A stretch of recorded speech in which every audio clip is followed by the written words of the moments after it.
Sampson. Sampson. That's all right. I don't want to back it up.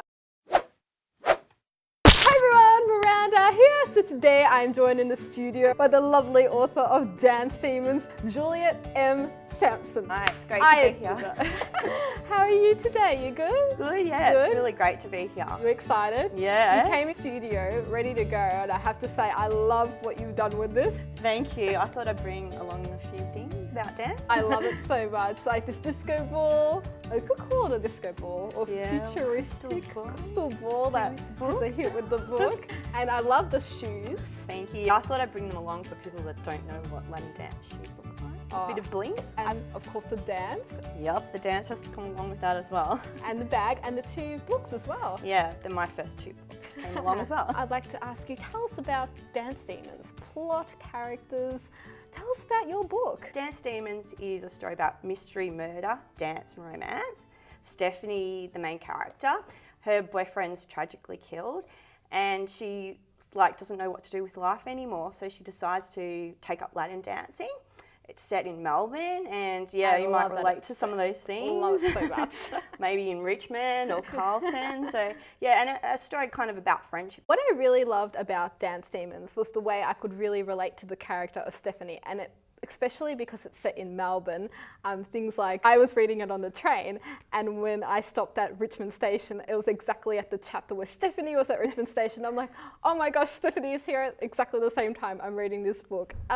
How did you develop your characters in this book? And was the accident that happened at the beginning of the book the turning point for Stephanie for most of the events that occurred after? Yes, so when her boyfriend was killed, that was the turning point for Stephanie because she didn't know what to do. Like everything was set plan. She had a set plan, but then this happened to her and she was like, oh my goodness, what am I going to do? How am I going to reconnect with life? So she decided to take up dancing to have a different scene and see what things were like. That was the turning point for Stephanie with that. I think she's first was kind of quite shy and all of that, and you know, like I said, was very happy with her life. And then by doing dancing, she was put into a different scene. There was all different personalities and that around her, and she had to adapt with that. As well. Yes, and Anton was there as well, so that changed her a bit as well.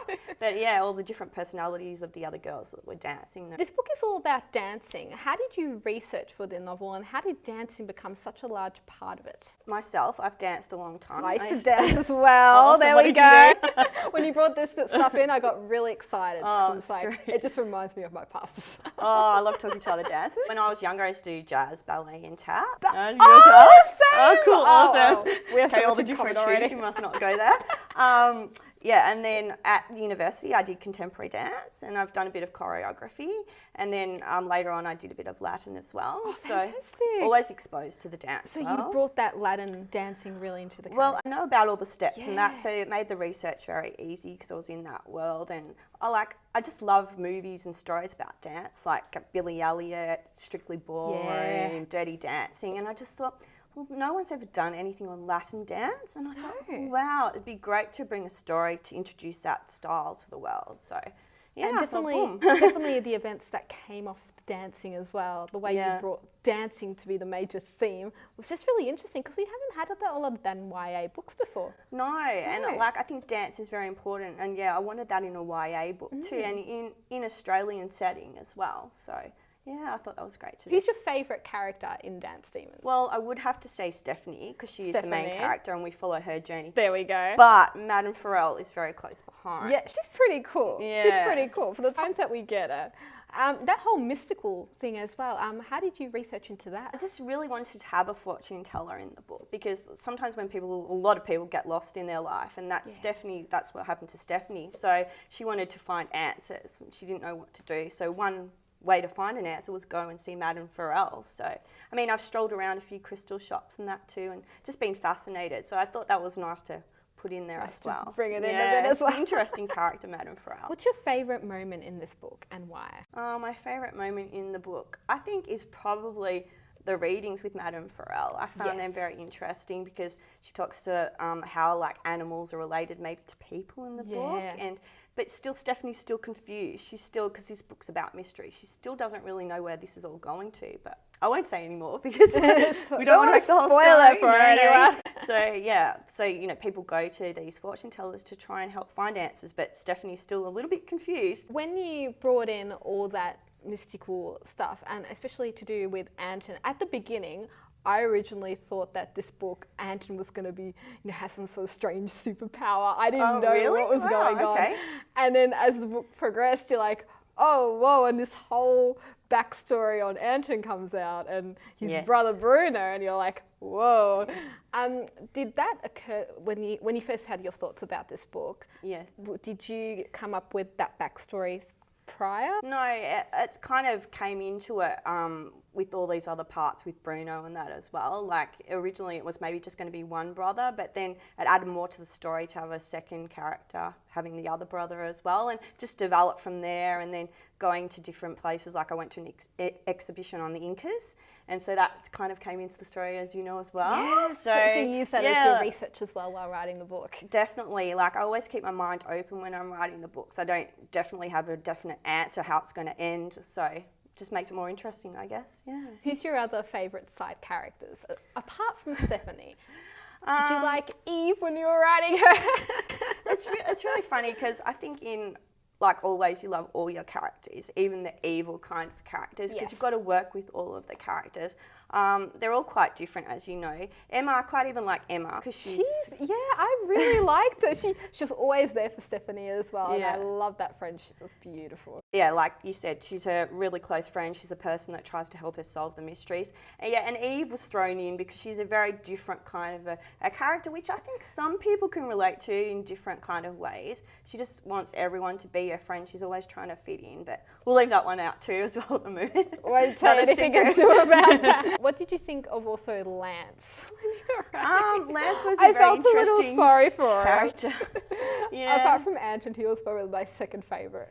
I really liked him. I've to be honest, with some of the characters, I've left it a bit open because originally I thought I might have a sequel to it, and if people read it, they'll understand. That's the thing. When I got to the end, I'm like, this has to have another book because I have to know. Like, I'm not going to go into detail about what happens, but I'm like, it has to continue. Well, I just too wanted to see the response from people, and a lot of people have quite enjoyed it and said, oh, what's going to happen with this character? So I did leave it open, even with Lance, for example, and Anton and Stephanie. They can still all go many ways still, but we'll just have to see what happens. How do you write? What motivates you?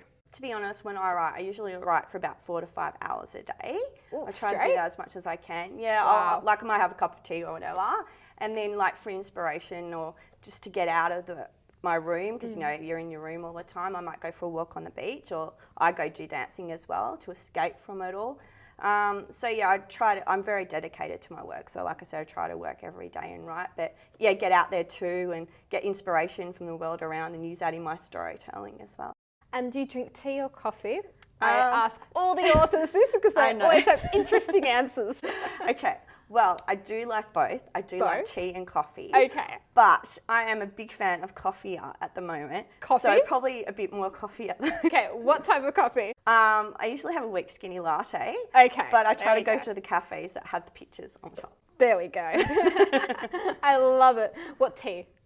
Tea. English breakfast or Earl Grey. Oh, I love Earl Grey. It's fantastic. Oh. Maybe peppermint sometimes. Peppermint. I have to try peppermint. What genres of books interest you? Okay, well, I mainly read contemporary realism because that's what I write in. So I like stories like So Much to Tell You, Looking for Ella Branbury. I read Risk recently by Fleur Ferris. Yes. But yeah, I do like fantasy. I like Harry Potter, but at the moment I mainly read contemporary really. Who's your favourite authors as well? My favourite authors, well, if we're talking about fantasy, that'd probably be Roald Dahl and J.K. Rowling. Oh, they're fantastic, aren't they? Have you read The Cursed Child? I just bought that the other day. You just bought it the other day? I'm starting to read that, but I'm really enjoying it because Harry Potter, I love Harry Potter. Potter's fantastic. So J.K. Rowling. In contemporary realism, John Marsden and John Green. Yeah, John Green's fantastic. Yeah, He's pretty good. That's really, he writes really well. So they inspire you as well with the way you write and your works. I think so. And even some of Alice Punn's books as well. Yes. Yeah. Oh, that's fantastic. Real life stuff. Where is Dance Demons available? Okay, in most good bookstores and on online bookstores as well. You said Dimmicks as well, has Yeah, it now? quite a few Dimmicks, yeah. Quite a few Dimmicks. And most of the reading stores as well. What is next for you? Any upcoming events and future books we can look forward to? And tell us about your other books as well. Well, Dance Demons just came out in May, so I've been promoting that a lot. Done a lot of bookshops and stuff like that. I loved your events. I'm so sorry I couldn't come to it. You always catch me. I'm either working or have uni or something. Next book launch. So the last big event for that was at a dance school, so that was quite fun because we got to dance around because the launch was at a library, so we couldn't really do a lot of dancing there. So we had to end at a dance event. So you had to do it that's what was that. My first book is called Behind the Mask. That's where I first started, about a relationship that goes wrong. The second book's called Bon Voyage, and it's about a girl travelling for the first time. At the moment, I've just finished my draft for my 4th YA. Yeah, so that's very exciting. That's so just great. working on editing, which is really fun. That's good. And then the 5th book, I'm starting to research that at the moment. Did you always want to become an author? And if you could go back in time to yourself when you were little and give yourself some words of advice, what would they be? Yes, I've always wanted to be an author. I've always enjoyed the world of storytelling. I went to library. At the library, I went to story time when I was little. I used to love my mum reading books to me, and I became a teacher, so I love sharing books with children as well. And if I went back to telling my little self some advice, I'd say follow your dreams, follow your passion, be inspired by the world around you, and keep sharing your stories with others. We'll bring in the giveaway now. Nick. Okay. The exciting part. Everyone's been waiting for this bit. Thanks, Nick. To conclude today's video, we have some very exciting news. Juliet has brought in a giveaway book. Yay. So this is going to be used for an international giveaway. What's the code name? So if people want to comment down below if they want this book, what code name? Latin dance, I think. Latin dance? Yeah. Latin dance? No cheeky Anton put in there, or Stephanie or Bruno? Do you have an idea? Right. So if you want this book, comment down below Latin dance, and then in the next couple of months, in one of my wrap-ups, I'll tell you who's won it. You sign it on. You got to sign it on the inside. Okay, I'll write a special message. Nick. Oh, I've got one in my bag. Do you want I've got one, sorry. Oh, he's gone off. Yeah, my big black bag. I'm seeing I've got a whole pencil case. He's gone off to get a pen. Ooh, exciting. Special message should I write? Special message to someone interesting. Yeah, no one can see this except Dear future person. Oh, we should ask them to look into the crystal ball to see who wins it. Oh, why don't you have a look in there now and see? Well, good luck, everybody. There we go. There we go. So I'd really like to thank you, Juliet, for coming in today and doing this interview with me. I highly appreciate having you in the studio. Oh, it's lovely to come in. Thank you for having me, Miranda. It's great. And make sure to keep a lookout on my channel because we do have a tag also coming as well in the future. So I'm Miranda. Bye for me. Juliet, thank you so much for watching. See ya!